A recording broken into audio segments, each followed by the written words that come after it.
мегузарем ба суоли якум. Менависад ки доктор Умар мегӯянд таркиби баъзе дороҳо аз хук иборат аст. оё ин дуруст аст? Умуман кадом дороҳо таркибашро хук доранд, то ки мо эҳтиёт шавем?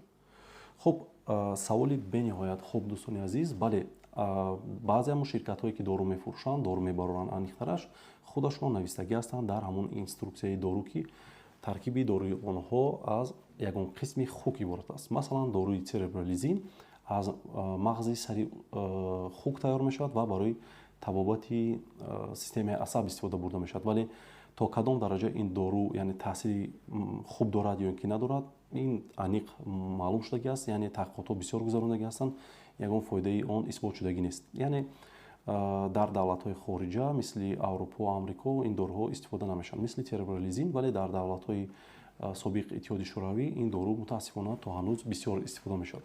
хуб, ин доруро чӣ хеле ки гуфтам, барои системаи асаб истифода мекунанд ва таркибаш аз мағзи сари хук иборат аст. Ва дигар дору, дӯстони азиз, ин гуна доруҳо бисёр ҳастанд. Дӯстони азиз, агар барои шумо ин чиз гӯем шавқовар бошад, ҳатман ба телеграм-канали ман дароед. Рӯзи якчанд рӯз пас ман як гӯем рӯйхати доруҳо ва хӯрокҳоеро мегузорам ки таркиби онҳо аз равғани хук иборатанд ва метавонед мутолиа кунед ва истифода кунед ва маълумоти пурра гиред.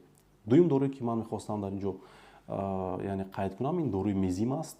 Реклама ин доруҳоро бисёр шунидагӣ ҳастед, дидагӣ ҳастед. доруи мезим барои ҳалкунӣ бисёртар истифода мебаранд ва барои ин дору таркибаш аз фермент иборат аст.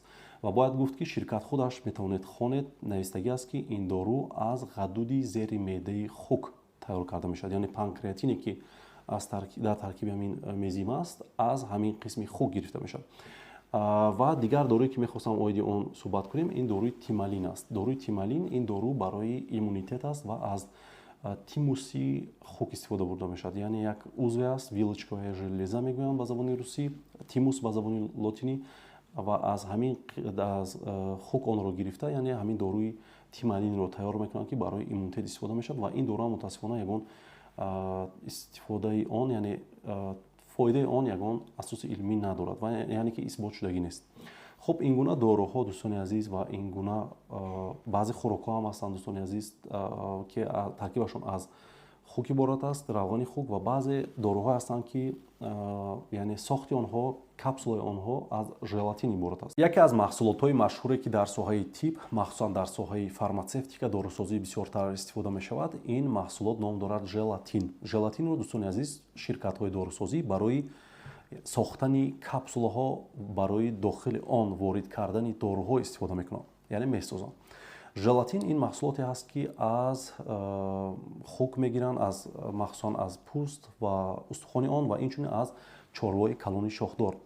вале оиди он ки пас аз ин қадар кор кард то он ҳалол мешавад ё ин ки аз нигоҳи ислом дуруст нест, инро бояд, дӯстони азиз, шумо бояд бо шахсоне суҳбат кунед ки олимони дин ҳастанд. онҳо танҳо ҳуқуқ доранд муайян кунанд ки ҳамин гуна доруҳо яъне дуруст ҳастанд ё ин ки не.